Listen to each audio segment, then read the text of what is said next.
Frederick Hamilton Baker, aka Rico, has been studying and teaching astrology for 50 years. A favorite story is about taking a workshop with Dane Rudhyar in San Francisco.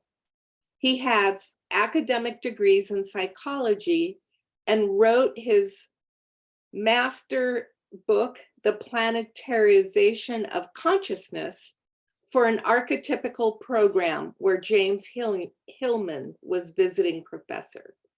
Notable spiritual teachers include Suzuki Roshi Zen, Baba Haridas, Ashtanga Yoga, Prasanna Raskal, Ganapati Das Thabati, Sacred Architecture, Yash Manar, Ayurveda, Janine Parvati, Womancraft, and Judith Claire Joy.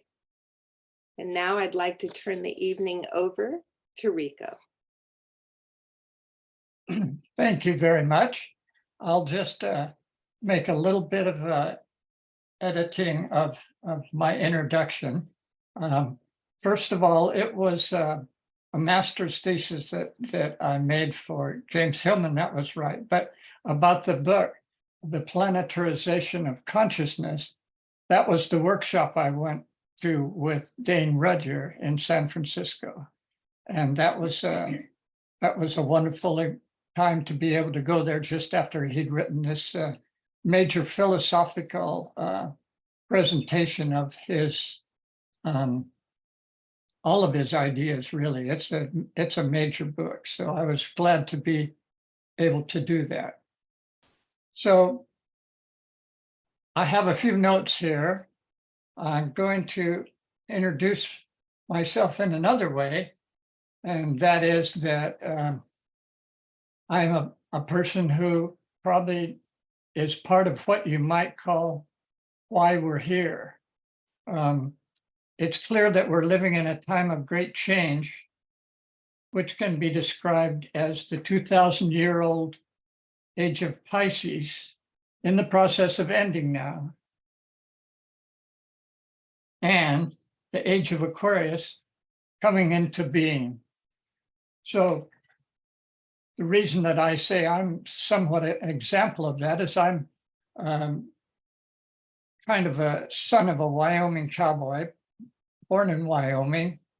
I didn't come to California until I was about eight or nine. And I was able to kind of make that change fairly gracefully, but in a certain sense, I would say my Wyoming self is part of the more of what you would call the Pisces part, the age of Pisces, because I come from the wide open spaces, a lot of freedom, where the deer and the antelope play, that kind of energy. And I came to Los Angeles my father and I did. And that began, you might say, part of the age of Aquarius for me, because it was a whole different thing being in a city and having other kinds of rules and how things work. So I'd say I have both of those parts here with me right now. And really all of us probably do have those parts. I was, coming from Wyoming, I was baptized as a Methodist, and I went to live with my aunt and uncle who were Mormons. And there was really some of the ancient part that was there of, I don't probably mean ancient, but the older Piscean element of Christianity. And so that's a part that I'm really glad that I came from. But I came to California and things started changing, and they especially started changing when I moved to Santa Cruz in the 60s and started in at UC Santa Cruz. So that was definitely a change of pace for me. I'm going to have to drink a little water here and there. Otherwise, it's going to sound pretty rough.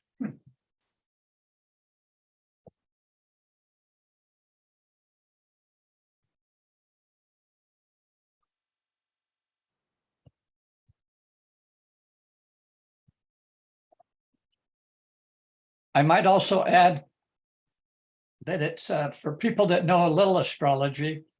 Right now, what's going on with the sun and Jupiter conjunct with Chiron is that we're getting a lot of energy on healing. And I happen to have had a surgery on my outer ear to take off some cancerous cells. And so I'm still healing on my ear. So I'm an example, maybe a little bit too literally, of the Aries energy, which is cutting, and a little bit of what you might call the other side of the healing part. The plan for the evening that we have is to present as many of the transits and what is going on. Is there any way that I can see myself rather than you, Marianne? She's new. Not really. If you have it on, if you have your view on speaker. Yeah. Okay. Do you have, by any chance, did you click hide self view? Not on purpose. Okay. Because you should be looking at yourself. She says you should be looking at yourself. Yeah, that's what I was thinking. I mean, it's nice to see you because I can see your reaction to what I'm saying, but it would be nice if I could see myself. Anyway, I'll say right now fully. that. Okay. Say again. We can see you fully, so maybe Okay. you can just see the joy reflected in your eyes. Okay, great. So anyway, the plan is to go through some of the major transits that are happening right now because they are especially powerful, and it's something that will help us plan for the future. The title of this presentation is looking at these changes between the age of Pisces and the age of Aquarius. And we're definitely hoping to show why the things that are changing the way they are and how they might change in the future. What I need to do as a very first step is to show you the basics of what I call my alchemical tantric astrology, otherwise known as also the Hermetic astrology. I'm going to show you just in some laser beam statements what that means, because if you understand what my book is actually saying, at some point it's going to be something that a lot of astrologers are going to want to understand, because it's a truly spiritual arrangement of the zodiac. The zodiac is still in the same relative position, but I have turned it so that we can learn from both the astrology and from the chakra system.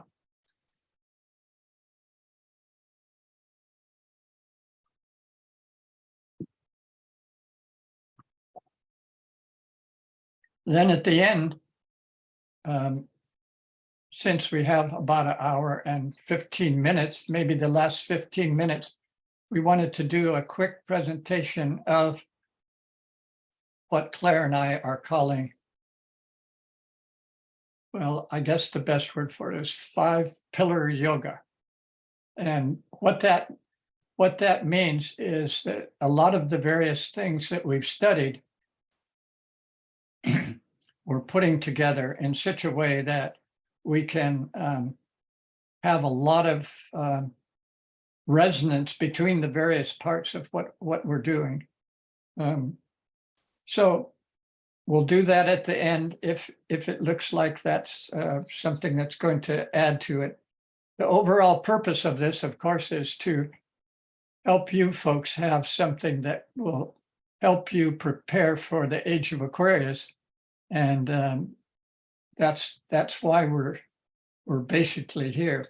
So let me stand up now and let's see what it's like, because I can't see myself. You can tell me. I have a nice chart back here. How much of it can we see? We can see all of it, and we can see you perfectly standing there. Okay. Can you see the participants? You can also see the participants at the top of your screen. On the right side, I can see 1, 2, 3, 4, 5, 6. Okay. Tell me, on the left, does it say start video at the left bottom of your screen? It says stop video. Okay, we'll leave that alone. So we have tried those options, people that are making suggestions, and I think where we are is the best that we can do. So Okay. we can't see the fine points of the symbols. And if everyone wants to put their view on speaker and full view, it will give you a fuller picture. Is this Now the light kind of, is it too much light? it's a glaring at the top of the chart. Yeah, okay. That's better. All right. And we do know the chart is far away, people. This is the best. Okay, so the that people we're know, offering. hopefully, that the chart is a ways back. I definitely wish I could see it.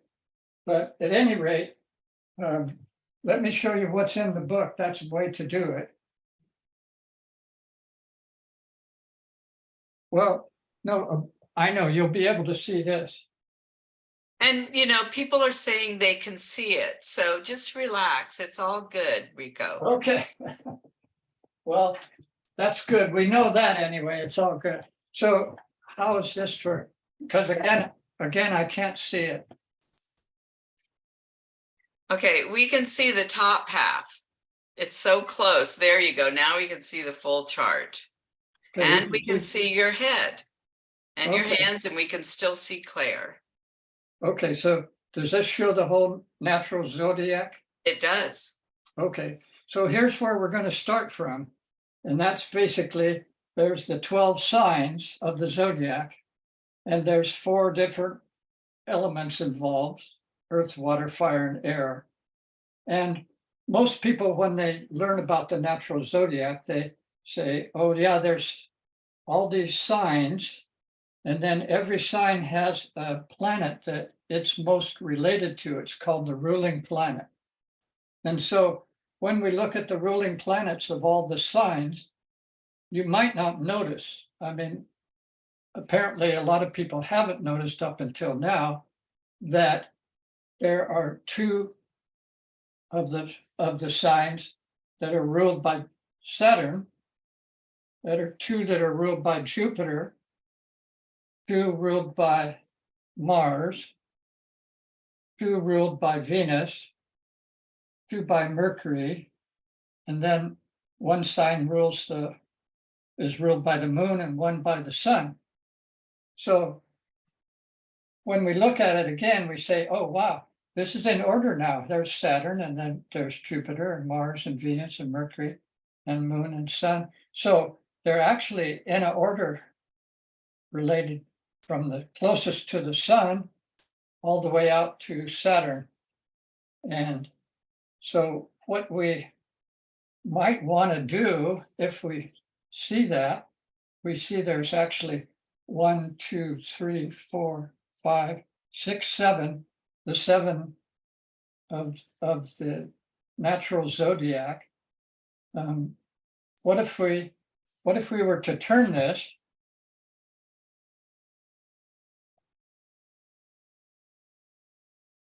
and have it be so that the sun and moon are at the top, and the two signs ruled by Saturn, which happen to be Capricorn and Aquarius, are at the bottom.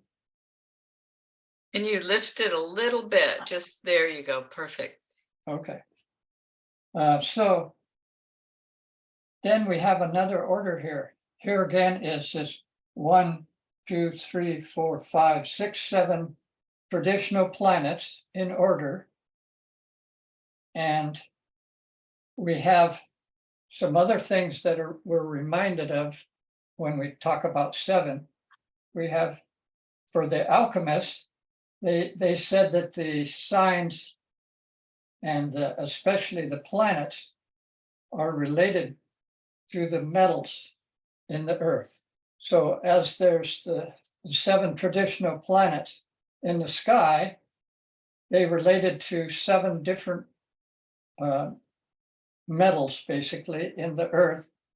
And that was such a powerful connection for them that they actually used the very same symbols for the metals as for the planets. So for the alchemists, lead went with Saturn, Jupiter was tin, Mars was iron, Venus was copper, Mercury is mercury, and then the moon is silver, and the sun is gold.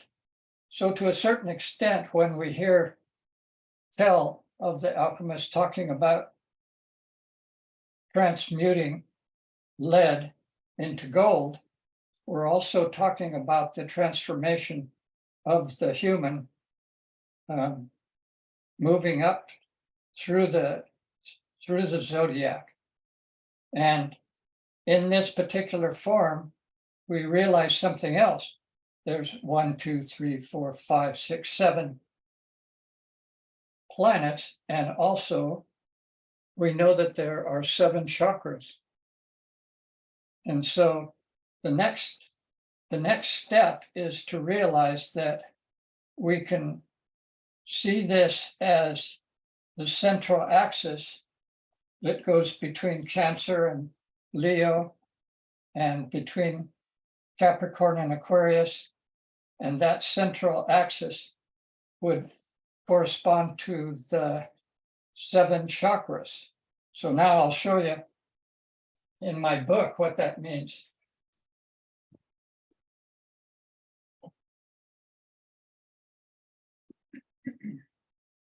If we could see this chart, which unfortunately is a little too far back, I guess there's not another kind of light right now, but at any rate, first of all, I'll show you the whatever we can see here from my book.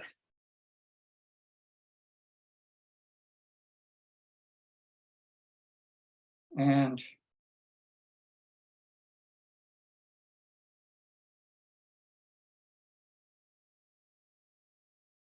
there's 2 pages in the center of the book that are colored, and that'll be the best to show you.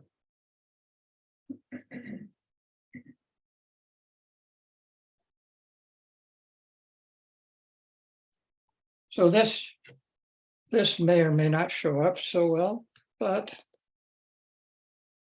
this is what it looks like when we have the signs going from Aquarius up to Cancer, and then to Leo, back down the other side to Capricorn.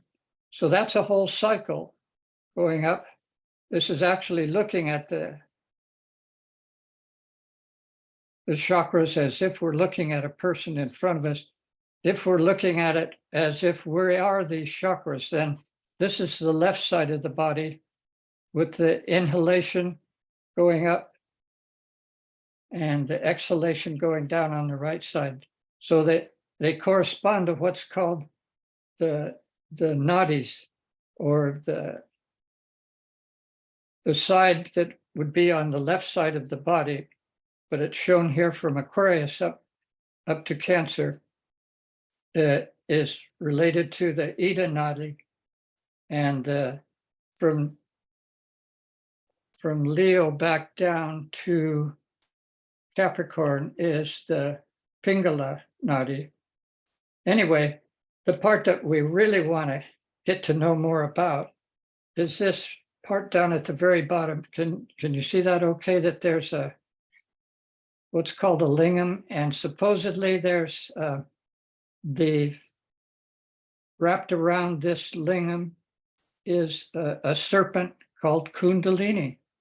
And so something else that we have discovered that's extremely important is that this cusp between Capricorn and Aquarius is also related to this force of evolution, which is called Kundalini. The Kundalini serpent, if you imagine the energy of the universe starts out as this infinity sign up here, and it comes down into every human body, and then it's compressed down like a spring. And that spring is also representing the energy of Kundalini being held back, or you might say in potential form. And so anytime any of the planets, as they move around through this circle, anytime they move across this cusp between Capricorn and Aquarius, they're more likely to come into contact and activate the energy of Kundalini that resides at the base of the spine. That's extremely important as we move into the look at the transits that are happening right now that are very important. If you can see it a little bit on the wall, I'll show you.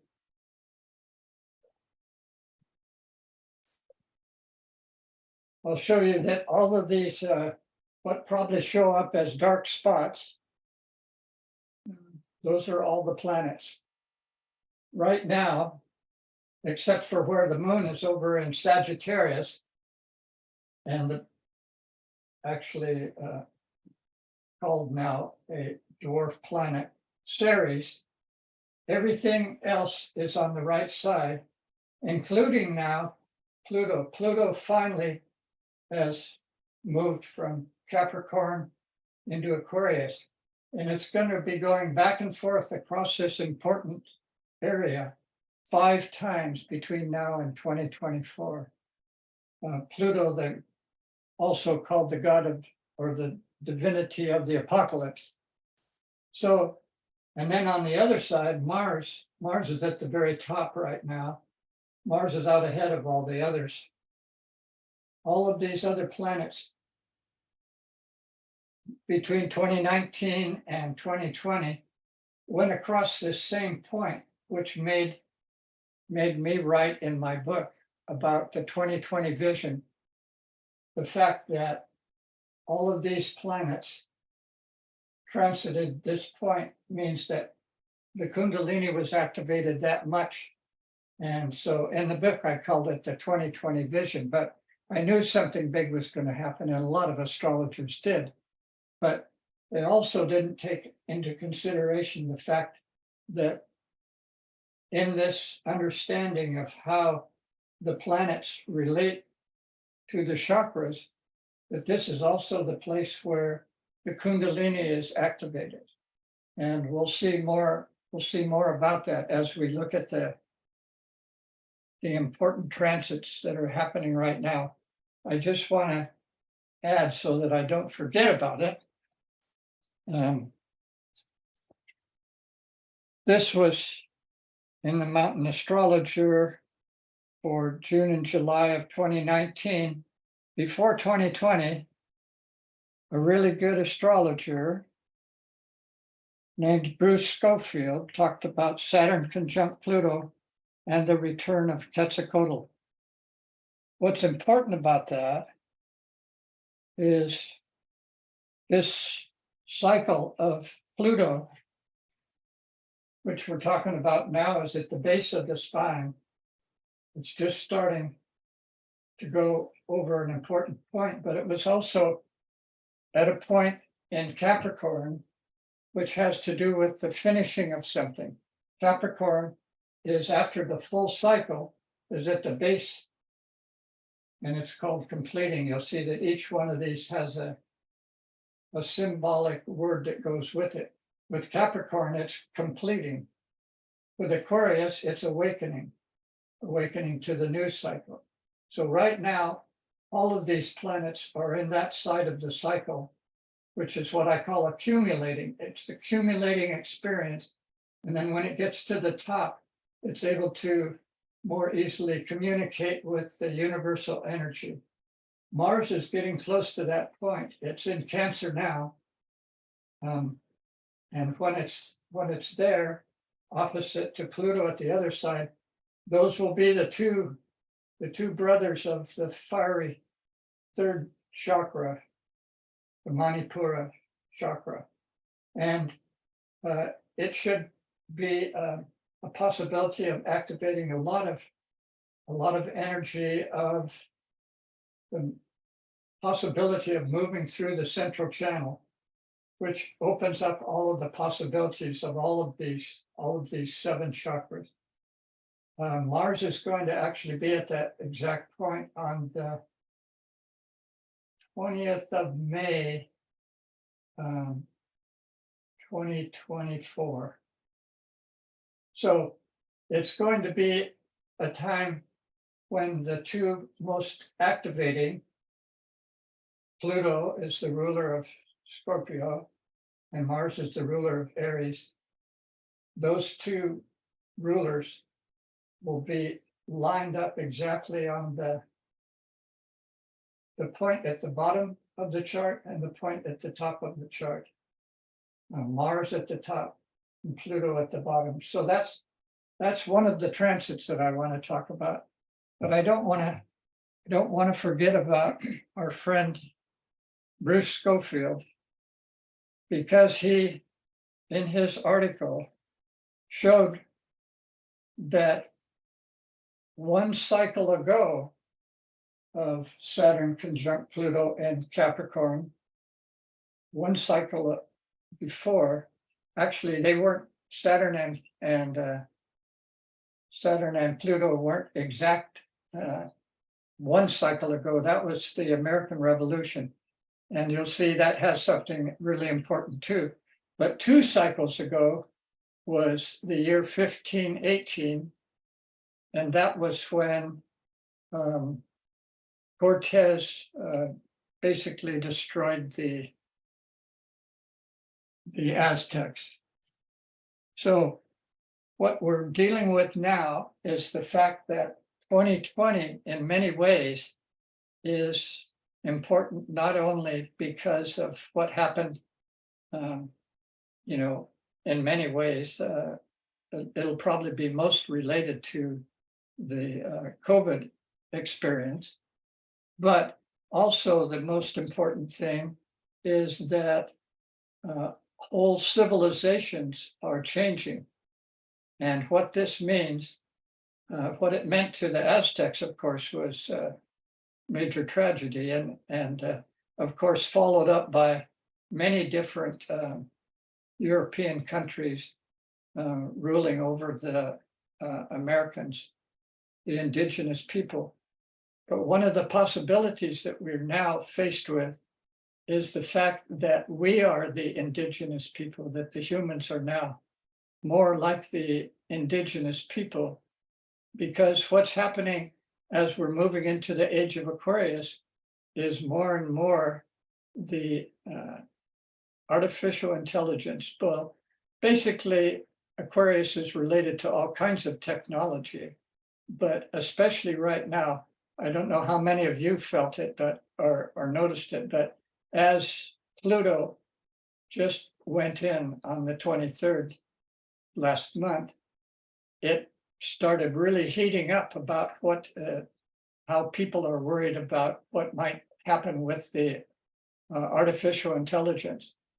And to a certain extent, people are realizing that in comparison to entities that have access to kind of knowledge that all of both the internet and what might be available to them from extraterrestrials, all of that information will make them so much more powerful than we are, that will be somewhat in the same position as the Aztecs were when Cortez showed up. He didn't have very many men, but he had cannons, and he had steel, and he had ships. And he also had something that he didn't even really know about, but is very interesting in terms of our world now. And that is, he had disease. And that was something that worked so that a huge number of the indigenous people died from diseases. And here we are again now in 2020, and there's this disease happening to us. We're not even really sure what it is exactly, but at any rate, we're definitely feeling the fear, and possibly it's related to the fact that we've known this kind of transition in the past. So at any rate, now Pluto, god of the apocalypse, is going back and forth over this point at the bottom of the chakra system where Kundalini is, and we're more and more likely to be feeling, I like to use the definition of Kundalini as being something that is both evolutionary and transformative, and it's not always pleasant. I mean, 248 years ago, it looked good for the Europeans. They were starting a whole new country, but from the standpoint of the indigenous people, it was the beginning of the end. I would suggest that we might want to look back on the Europeans coming to the Americas and see how we might want to do it differently vis-a-vis a civilization perhaps that's coming in with a great deal of more technology than we have. To a certain extent, not only the entities or whatever you would want to call them that are the extraterrestrials, but also the kind of technology that we seem to be very, very quick to give over so much power, like our cell phones and our computers. And the fact I've been really reluctant to even get a computer. I guess that's some of my Wyoming heritage, but I finally did to write an earlier book. But I also got a cell phone for a little while and then gave it up. But this is my first, I'm learning, obviously, how to present on Zoom. I've always felt a little reluctant about Zoom just because it's it's partially owned by the Chinese, but there doesn't seem to be any difference between the Chinese and the Chinese Communist Party. But at any rate, I'm here and I'm learning, and we can use both. We can use both what we have from the Age of Pisces and of the Age of Aquarius, unless we do have the option to be somewhat like the Amish, and maybe we want to just stay very, very human before electricity. A lot of problems came in with electricity. But at any rate, So that's how far we are. And the next point in my talk would be, there's 5 or 6 very important transits that we should know about, because they'll help us learn about what's coming up. And I already gave you the one about the fact that Saturn met up with Pluto in Capricorn, and that's very rare. And it brings along with it a lot of the symbolism that is pretty tricky. If you read a wonderful book, everybody should, who wants to know about astrology and wants to ever tell anybody why it's absolutely true. Richard Tarnas is an amazing historian, and he's gone through so much of history showing that various parts of astrology completely correlate with it. But when he's writing about Saturn conjunct Pluto in Capricorn, well, he doesn't do the in Capricorn part. He doesn't even need the in Capricorn part. He just does the Saturn and Pluto together. One of the chapters is World Wars. I think it's, well, I can probably tell you. It's World Wars, Cold War, and September 11th. He didn't write this. He didn't write this after 2020, but it's quite likely that he would include that as one of the wars. We are actually, in a certain sense, according to his beliefs, or no, it's more than his beliefs, it's actually what he discovered. What he discovered was that a lot of war energy happens when Saturn is conjunct with Pluto. So anyway,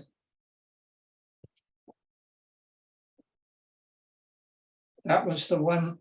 That was one of the ones that I wanted to point out. The other thing I wanted to point out that sort of began this whole time that we're now in was an important total solar eclipse on August 21st, 2017. Probably most of you will remember that total eclipse went all the way across the United States. And it happened to also have what's called the nodes of the moon. It had them both going across the top of the chart, what would be up by Cancer and Leo for the north node, the south node going across from, because it goes retrograde, it goes from Aquarius over to Capricorn. So we had the nodes going there, which meant that eclipses would take place there. So that eclipse already was happening close to that same central channel that we're talking about as being very related to Kundalini. Another one of the reasons. And in Vedic astrology, they don't actually recommend that you go out and look at the eclipses. So as you probably recall, the whole United States basically turned out to watch that particular eclipse. I feel like that was, in a certain sense, setting the tone for this whole next thing to happen. Anyway, you can think more about that and see what you think, but it might have been not such a great idea to have the whole country looking at that particular eclipse. I don't know if we could go back, if we would recommend that again, but anyway, everything is supposed to happen the way it does, right? So anyway, the nodes of the moon are also extremely important. In Vedic astrology, they're given as much credence as the planets. And so that was added, not only 6 or 7 planets going across that same cusp between Capricorn and Aquarius, but also the nodes of the moon, meaning that eclipses happened there for approximately a year and a half, right at the time leading up to 2020. So it's 8:15. it's 8:15. So what does that mean in time? Still another hour. Oh, okay. All right. So we talked a little bit about Saturn conjunct Pluto. And that's very powerful. Another important transit is Jupiter conjunct Saturn. Those are the 2 biggest planets in our solar system. Jupiter is huge. That's probably why he's called the king of the gods. But Saturn is second in size. And so those 2 together, Saturn relating to perseverance and keeping on with doing what you're doing, and Jupiter related to expansion. You might say Saturn is contraction and Jupiter is expansion. And as we know from birth, you need both. You need both at once. You need some expansion and some contractions. So it's a half hour.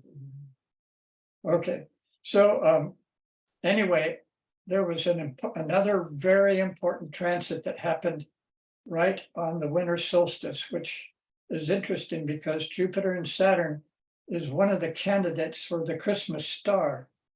And the fact that that conjunction happened on the winter solstice of 2020, exactly at 0 degrees of Aquarius, it's extremely rare. As far as I've looked, it's hundreds of years before it will come back to anywhere near that in Aquarius. But actually back to 0 degrees Aquarius might be thousands of years before that happens again. So that was the beginning of something, of a cycle, a major cycle that might set the tone for thousands of years, actually. So most people didn't realize it because they didn't realize how important that cusp between Capricorn and Aquarius is. What happens is that anything, like I say, that transits there. So all of these planets that are shown here, every time they move over that cusp, they're especially activating Kundalini. When they're up at the top, then it's a different kind of story. It's a little bit more about getting in touch with or in tune with the cosmic forces that are represented by the infinity sign. Anyway, the Christmas star, which probably helped bring in the being related to the age of Pisces, Jesus Christ, in a certain way, probably occurred again on the winter solstice of 2020. And what is it bringing in? That's a good question. I put in the article that I wrote for the magazine that, maybe there's a lot more that we can learn about what the age of Aquarius, who's going to be the great teacher of the Aquarian age. And right now I'm asking the question, could it be a cyborg for the age of Aquarius? Because we're looking at the kind of artificial intelligence that could be so much more intelligent than us, and have the kind of technology that would make it more or less like the Aztecs looking at Cortez. Anyway, it's something to think about. So that was another really major transit that's affecting us to a great degree the fact that Jupiter conjunct Saturn in the exactly 0 degrees of Aquarius. Of course, now I mentioned it a little bit, but the 5th major one is Pluto crossing from Capricorn to Aquarius, going back and forth 5 times, or going back and forth twice, but passing over that cusp 5 times between now and 2024.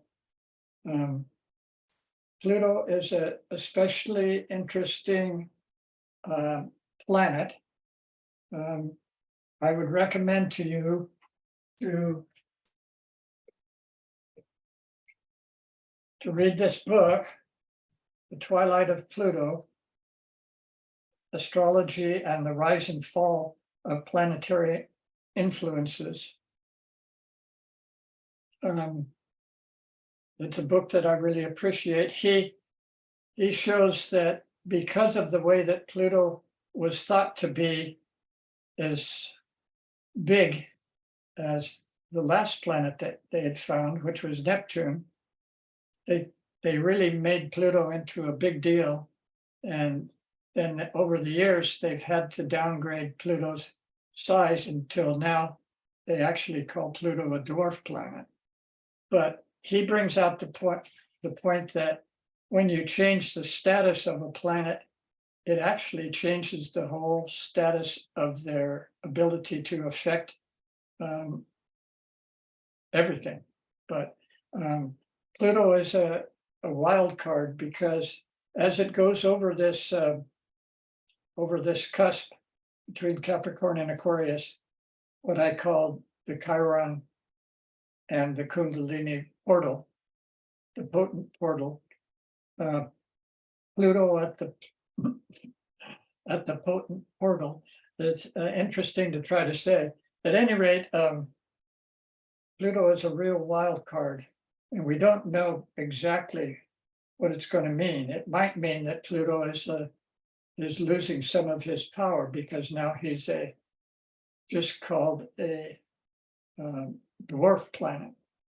But it might also mean that sometimes entities that have to show something like Napoleon or somebody that's short, and maybe sometimes they have to really show off to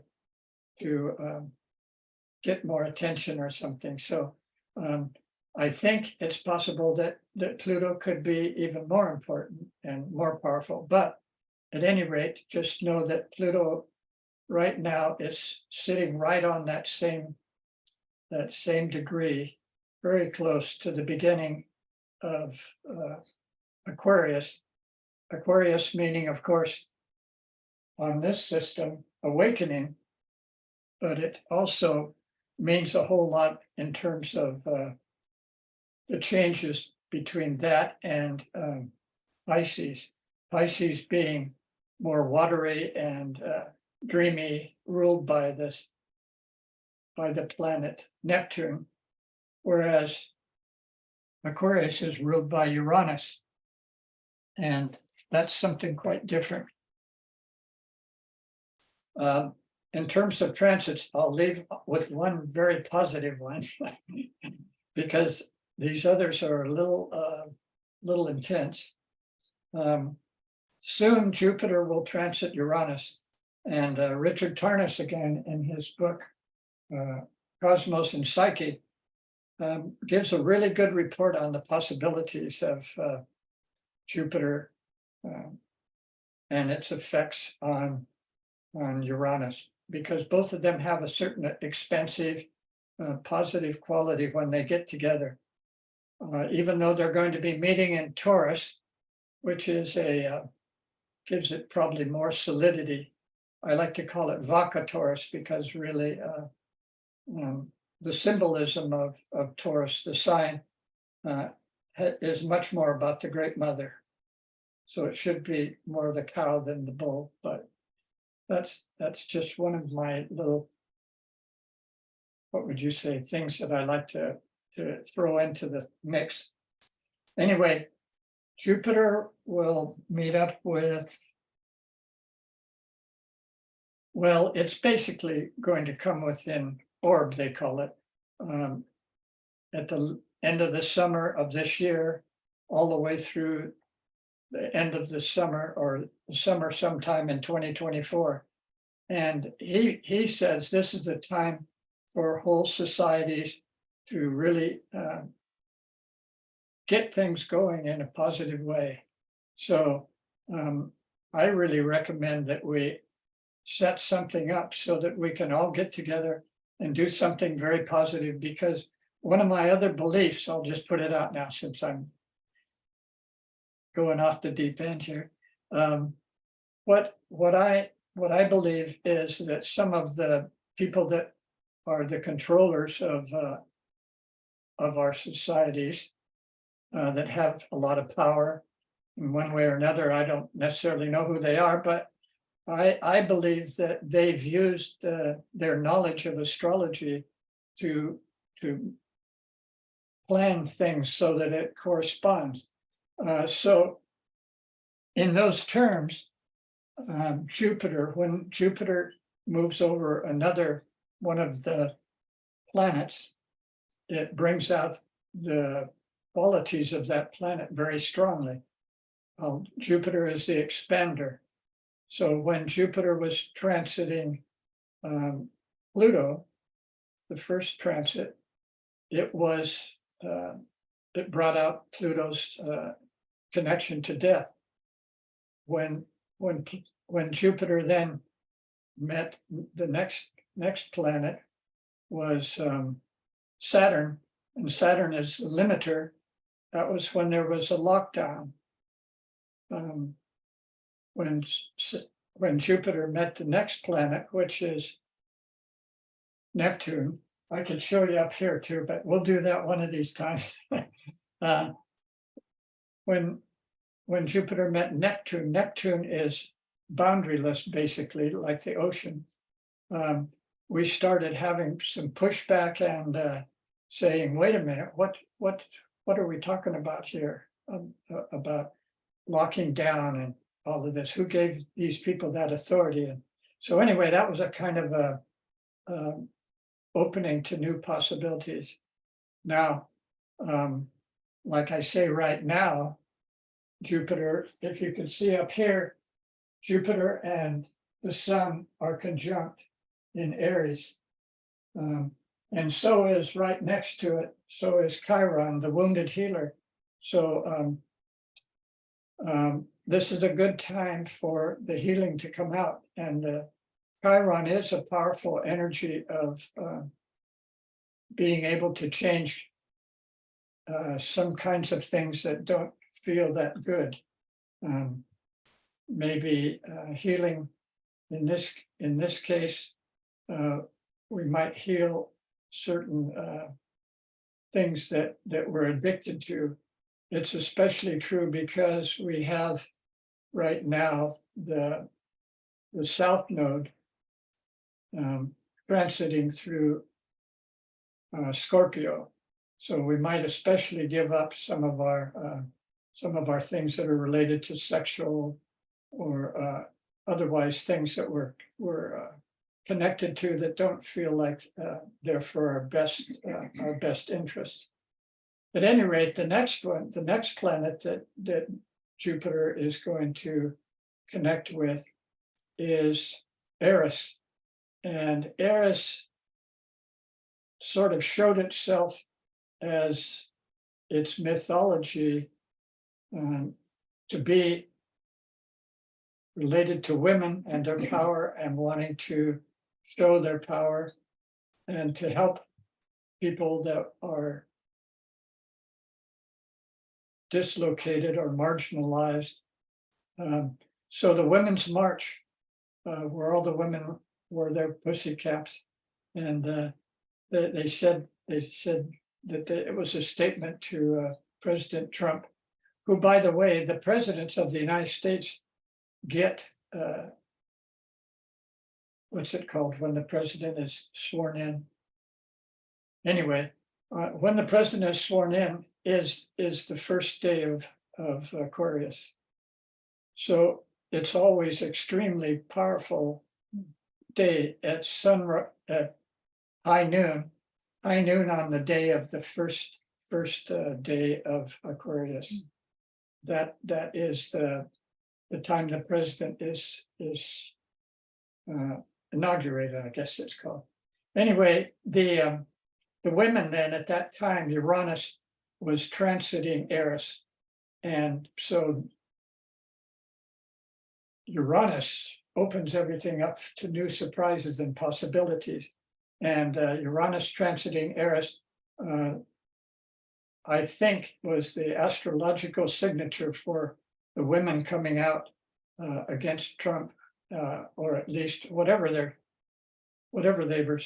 statement was. It looked to me from where I was that they were basically saying, you know, we don't really believe that this guy should be our president when he talks about women the way he does. And so they were very strong about their statement. But to me, that was Uranus conjunct Eris. So Jupiter's going to be conjunct Eris next.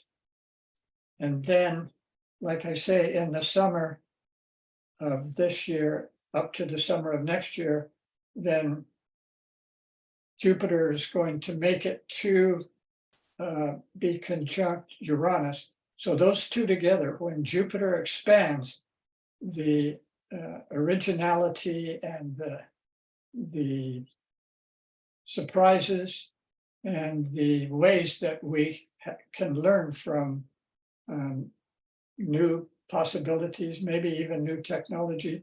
Maybe we'll find ways to use the technology in a positive way. But at any rate, if you want to read about some really good news, you can read Richard Tarnas's old chapter on what it's like when Jupiter and Uranus come together. So that's what I wanted to bring to us in terms of the transits that are strongly affecting us. Actually, because 6 or 7 planets all at once went through that same transit of the bottom of the chart, which is between Capricorn and Aquarius. There actually were hundreds, if not more, transits happening, because every time one of those planets, one of the outer planets and the inner planets, any of them cross over the other, that starts a whole new cycle. So that was an intense time of beginning in itself, but also the fact that it was transiting what I call the Chiron portal meant that we were getting a super effect, much bigger even than it was already so big. But this was something very powerful, and it's very powerful right now that Pluto is exactly on that cusp again. And Pluto now makes it being the most, all of the planets are on this accumulating side and bringing more and more experience of the chakras to us and more of ability of learning right now.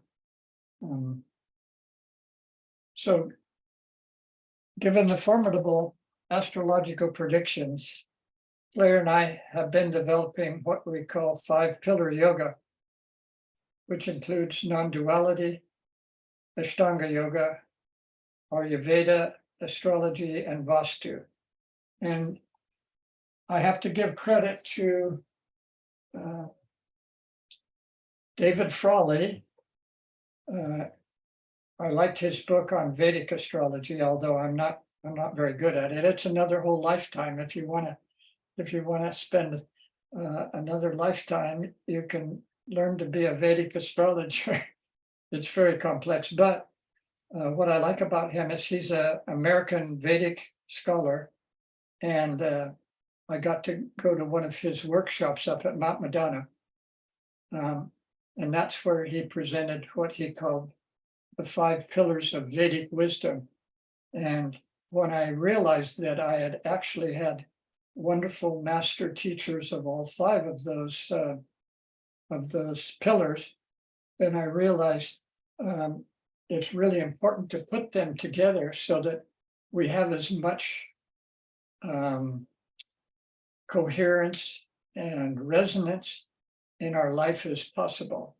Most people know already a little bit about non-duality, but Claire has really helped me a lot with that because she was someone who had studied it very deeply, hanging out with this guy, You're talking about the non-duality teacher that you went to visit him over in England. Jim Newman Well, Jim Newman was or one, Tony but Parsons? Tony Parsons is the one I was thinking of. Anyway, if you want to really get into non-duality and radical non-duality, Tony Parsons is sort of the grandfather of that whole recent way of looking at the world. Basically, it says, yes, yoga, all is one, but that also means that you're not separate either. There's no separate you either. So really, it fits together with Buddhism pretty well, because the Buddha basically said that there is no separate self. Anyway, so there's non-duality, and I really recommend adding that to your possibilities as we're getting ready. If you think about it, if we are really all one, there's really no separation. I mean, even though obviously we still have to live like as if there is sometimes, but if you really do believe it, then there's no fear. According to Thich Nhat Hanh, if there's no death, there can't be any death because there's no place else to go. We're already all one. So if there's no death, there's no fear. And he says that's the most, well, I'd say just the most wonderful, maybe bordering on sexual energy of being able to realize that there's absolutely nothing to be afraid of. Anyway, that's all part of the non-duality part. Ashtanga yoga, I really love my teacher Baba Haridas. This yoga primer, you can learn everything you want to know about Ashtanga yoga. And if you want some extra help, go up to Mount Madonna. They have a program there that focuses on a community that works together on that. But that's complete Ashtanga yoga. And the meditation is especially important. Babaji said, if you can only do one thing in the morning, you only have time for one thing, to go ahead and spend a little time quieting the mind and meditating. That'll do you the most good for everything. Anyway, that's the Ashtanga yoga part. For the Ayurveda, we hope to, Claire and I, to sometime do a presentation on that. But there's so many things that you can do in your daily life that are positive for keeping your health. It's basically about your daily health. And so one of the things, health and well-being, she says, and she's very good at, such a wonderful woman to be married to, because she knows her Ayurveda and how to fix various wonderful things like khichdi, and she makes ghee, which is clarified butter, using a gold coin. And in Ayurveda, So it's gold ghee. they say to use gold ghee, especially it helps the aura. But anyway, ghee in general is extremely healing.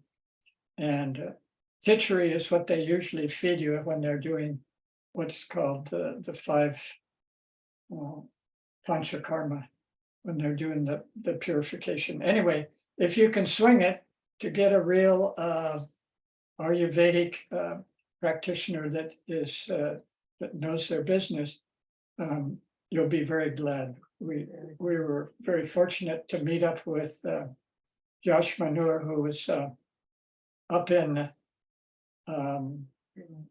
she's up in Fremont. She lives up there. We go up there to visit her. We're going tomorrow, in fact. And anyway, it's sort of like with yoga. If you know about yoga, you can learn a lot from people that have studied yoga. But if you really want to get into it, you need to relate to a real yogi.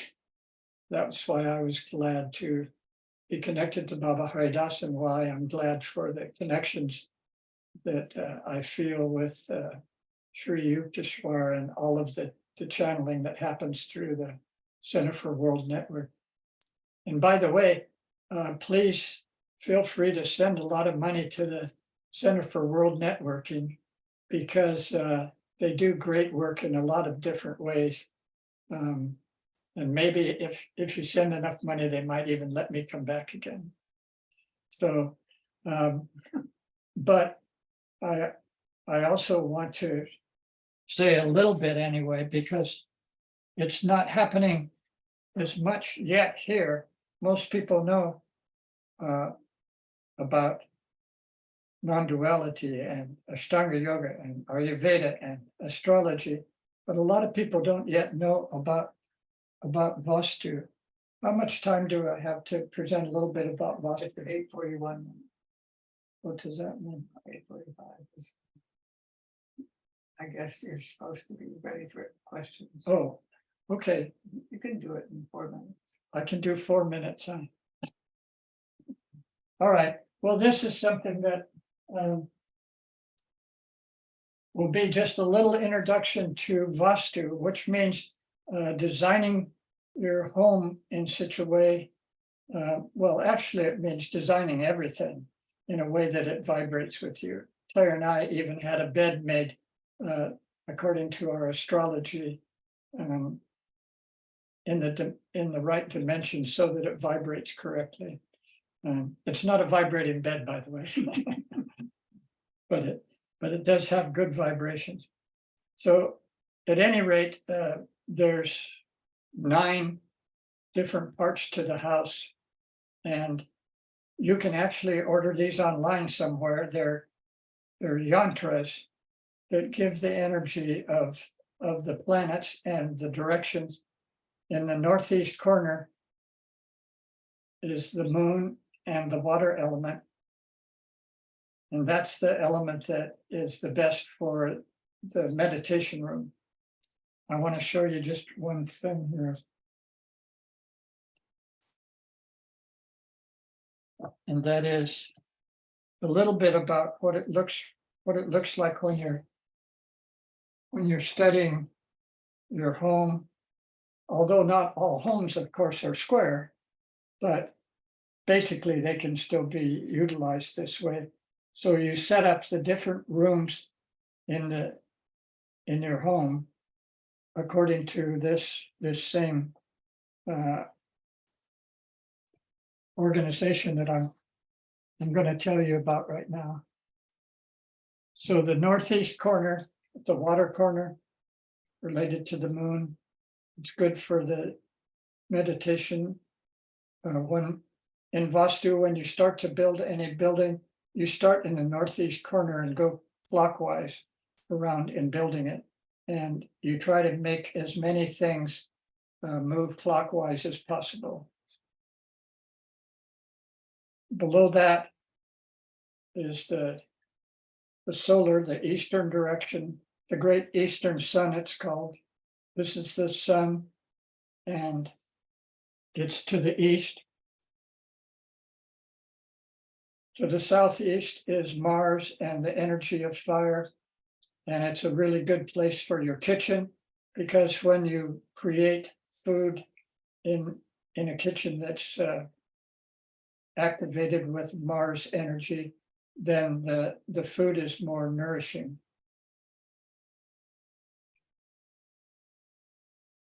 In the south is Ketu. Like I say, it's one of the 9 planets.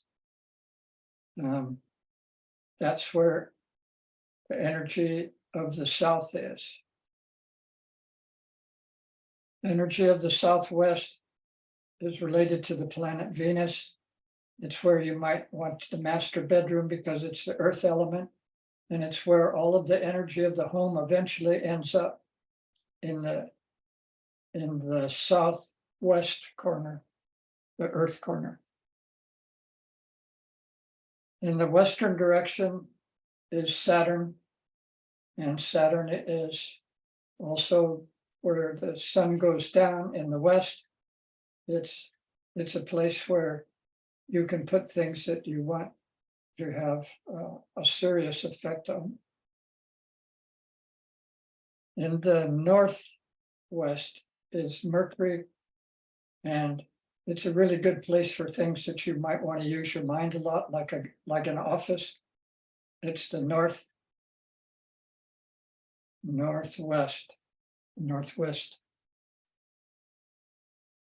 In the north is Rahu, the north node of the moon.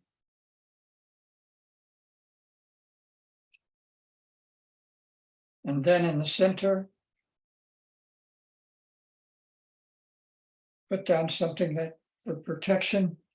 And then when you have all your walls built, Vastu says you've created a living being called the Vastu Purusha. And you treat the home as if it's a living being. That's in the center. And in the home, you try to keep the center of the house as open and free as you can. And then finally, the guru of the gods, Jupiter, is on the top in the center. The guru, Jupiter. Anyway, that just gives a little idea that there's some other things that you might want to do and learn about. And if you ever want me to come, Blair and I will come over to your home and we can just go. You don't necessarily have to build a new Vastu house. You can also move things around and put up altars or something so that you have the best vibrations going with this Vastu idea. So anyway, that's a possibility. Of course, if you can get a Vastu architect to build your home for you, all the better. I might help you get connected, but that's not me. I mean, the person I studied with was one of the people that builds temples in India. He's passed on now, Ganapati Sapati. But he was a national treasure for the country of India. And I was fortunate enough to study a week with him in Hawaii, where he had built this big, beautiful temple in Kapa'a on the island of the oldest island. What's the oldest island? Anyway, the one that's most luxurious, that one is getting the most rain, and they have a beautiful temple there in Kapa'a. Anyway, so I guess we're to the point if somebody wants to still ask some questions, that's fine. We'll go as long as these ladies want to stay here. Anybody wants to ask any questions? Looks like Esther, you're raising your hand. Go ahead, Esther. Okay, good to unmute. Rico, thank you. Welcome. As always, your organization is outstanding, and you always bring emphasis on new points and new ways of connection, and so valuable. And I totally love his book, and anybody who's interested in astrology and wants some new vantage points, yeah, it's really just fabulous. But I do have a couple questions. When you said May, you said 2024. I think you mean 2023. Isn't it that when this is happening as far as? March, April, May. Let me, I think so. According to my ephemeris, it looks like that's when we have the Pluto across from from Mars. the Mars in Leo. Oh, okay, okay, yeah, it must be right then. It must be much sooner than I even realized that Mars goes into Leo. I've been tracking it because my Saturn is at 2 Leo. Oh, And my yeah. son's at 29 Aries, so I've been watching what's going on. Yeah, no kidding. No kidding. That looks to be a little intense. It's a little intense. Also, the book on Pluto that you recommended, I didn't get the author, The Twilight of Pluto. Twilight of Pluto by John Michael Greer. John Michael Greer. Okay, Yeah, good. it's a really interesting thesis that our belief about and our names of things has a profound effect on what they actually turn out to be. And the way that we created Pluto actually made him a little bit more problematic. According to John Michael Greer, he's related especially to Hitler and some of that kind of energy. I mean, he seems to have two parts to his personality, but especially in the beginning, he's known as a rapist. But he's also then later he and Persephone, his wife, become the king and queen of the underworld. So maybe at least he's nice to his wife. Well, I definitely see and pay a lot of attention to the correspondences of change and when things come into being and or diminish. But one of my counters to the size, the size controversy is, well, I guess they didn't live through the 70s. And when I recognize through, psychedelics, what a teeny drop of something that you could hardly see could Oh yeah. new universes. Like a few micrograms. Exactly. But aside from that, the cyborg, that idea of what does it mean? Who would the new Messiah be? What my download has been, and I know I've met many other people who have also received similar insights, that it's not going to be a person or a cyborg, but the counter to kind of the movement to AI and cyborg, where we are serving something that is non-human and lacks those capacities of emotional capacity to love, as we know, empathy, things like that, is the awakening, not in one person, but in community. Sangha is the word that's been used spiritually for community, but this is the time of the Sangha awakening to, and numerous members of humanity realizing what you've been talking about with there is no separation, the oneness, but not just as a belief, but as a realization. And with that alignment with nature and love, activating capacities that have been either unavailable or dormant in our true human capacity potential for so long, which goes with the Pluto, across the bottom there of your schemata, which I just love that. When that dimension you bring in with that particular structure, it kind of puts Pluto on steroids again, though, in terms of the position and what time as a transformer. And maybe the transformation that other author is kind of hinting at is it's definitely shifting the significance, but what if that significant shift is from, as you said, Pluto, the rapist, Pluto, the controller, the dominator, this whole era of death and destruction that economy is based on, to Pluto as the one restoring empowerment, potency, passion, for life, for each other, for the planet, for the life. Yeah. So that's kind of a vision I have of it, because Right. I think the cyborg threat is real. And I've been following that for quite a while. And I also I don't follow, but I pay attention to some other teachers, not who wouldn't even consider themselves teachers, but people who have insights as to what's going on, Right, right. coincide with what my inner guidance has been showing me, which is that there is this capacity now that's unprecedented for our true awakening, and that's the energy as that vibrational raising occurs that will prevent that kind of a cyborg takeover, but that the destruction will destroy itself, kind of.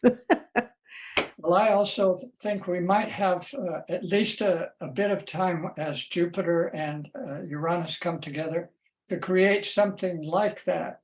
And we can always hope. I lately came with the idea that as we hear more and more about the fact that extraterrestrials are here and working with us, I mean, they have been for a long time, apparently, at least most people are saying they have, that they also, if nothing else, they might not want us to get wiped out. So it could be that they're much more powerful even than AI. I mean, if it's true that some society that we're dealing with is say 1,000 years ahead, or maybe 100,000 years or 1,000,000 years ahead of us, AI is old hat, Share one last thing, because I know time is, I know it, Miriam, but I have to say this and share it so everybody can look into this. Greg Braden just recently said that one of the revelations going on is what we've considered AI is also being recognized through archaeological findings, that it's future humanity coming back, realizing we're at this pivotal time for, to assist us in that way, to that we're so much more powerful than we've been able to realize, and now it's time that we'll realize that. Thank you. Sorry, everybody. I'm passionate about this. And well, thank you for sharing. Just to give everybody a chance that we've come to the ending of our program. And if you'd like to sign off, this is a good time. If you'd like to continue on to ask a few brief questions, we have some time. And that's kind of where we're at the moment. So if someone would like to raise their hand and let me know if they have a question, that would be great.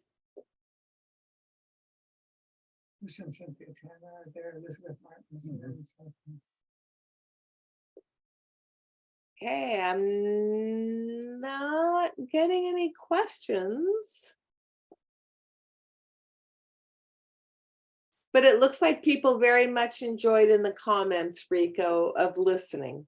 Oh, good. Where do I see those? If you have to click into your the chat box on the side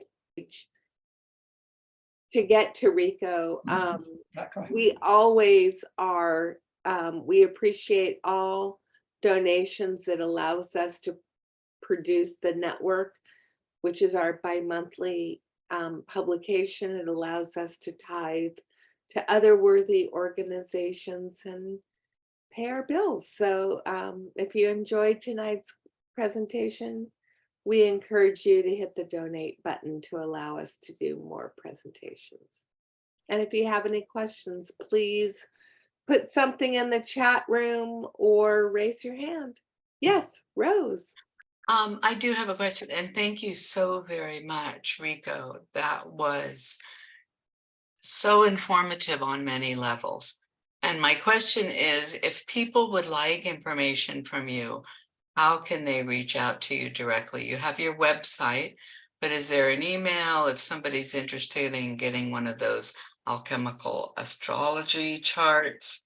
Did the, I did put the website in the chat room, www.alchemicaltantricastrology.com. It is in the chat room to everyone, and that is one of the best ways to reach them.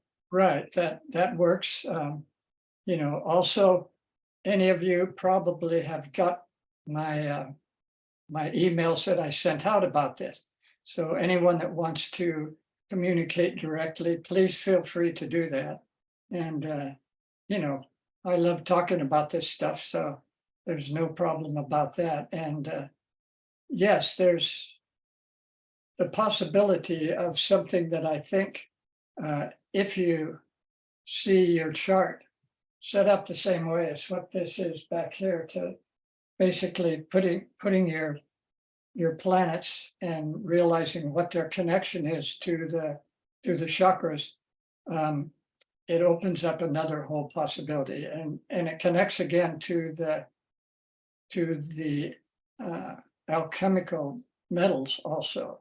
So you know, one of the things that I didn't get to mention, but is sort of appropriate for it, is that the next 3 planets out from Saturn also prove this same system, because Uranus is the planet that connects to Aquarius, Neptune. So Aquarius having Uranus, and Uranus being through a very interesting process, became connected to the radioactive metal uranium.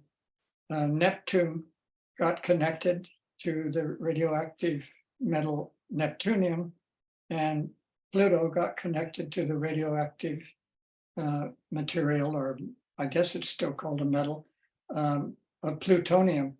And Claire and I happened to have been born in 1943, when they were discovering and working on the atomic bomb.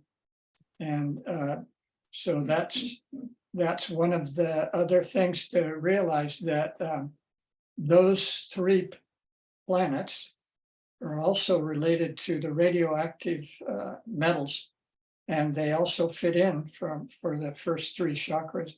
And I also think possibly up to the 4th chakra too. But at any rate, that's something to realize, that we're also talking about those three metals also as part of the alchemy, and of what we're working with when we're talking about Uranus, and when we're talking about Neptune, and when we're talking about Pluto. We're also talking about the fact that they got very closely connected through alchemy with the radioactivity.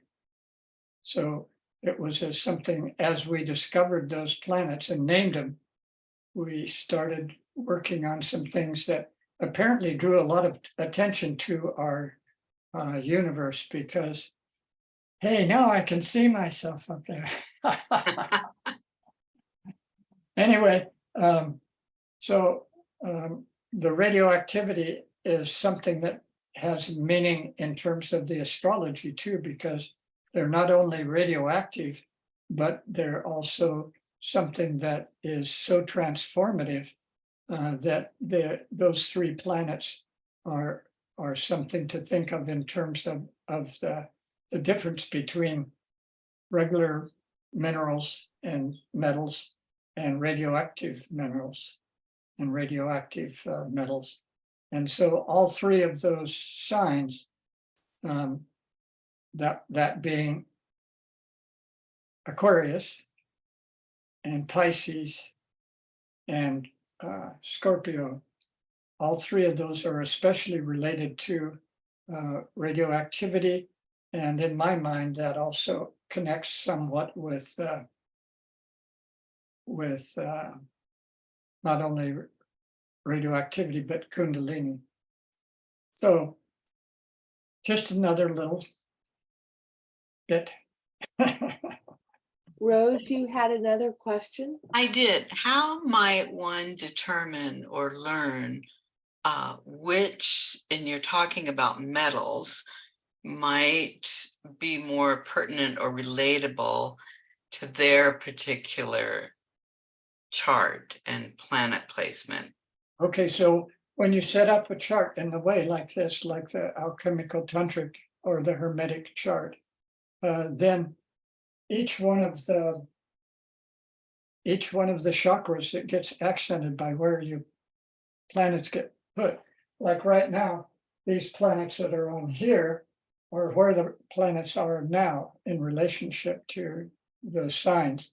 But that means that every one of those signs that are particularly accented, there's a metal that goes with them, and that would be something you could learn in terms. It would be even more specific. It would tell you, certain planets have a certain relationship to a particular metal, but you would want to know what your sun for sure where it is, and so that's something that you can learn very easily from my book.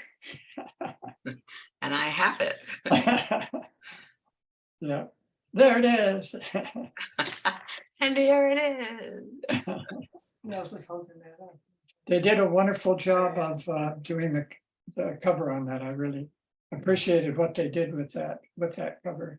It's beautiful. A very rich book. Thank you. Thank you all, and thank you, Rose, and thank you, Marianne, and thank you everybody that signed on.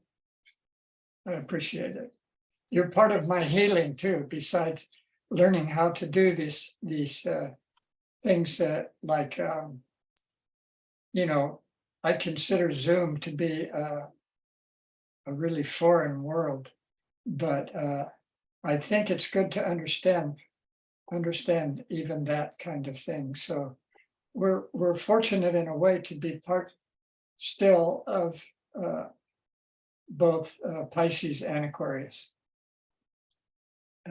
We can right now anyway, we can pick and choose from both worlds, but you can also see that Pisces is leaving, and some of the things that we like all of this openness and freedom and everything. We'll see how long that lasts for us, especially given other forces that seem to be coming in. Well, thank you so much, Rico. Thank you for a wonderful presentation. Thank you for everyone coming on. Thank you. And hopefully we'll see some of you next week for our channeling with Sri Yukteswar. Yeah, same time. 7:30 Monday night, same bat.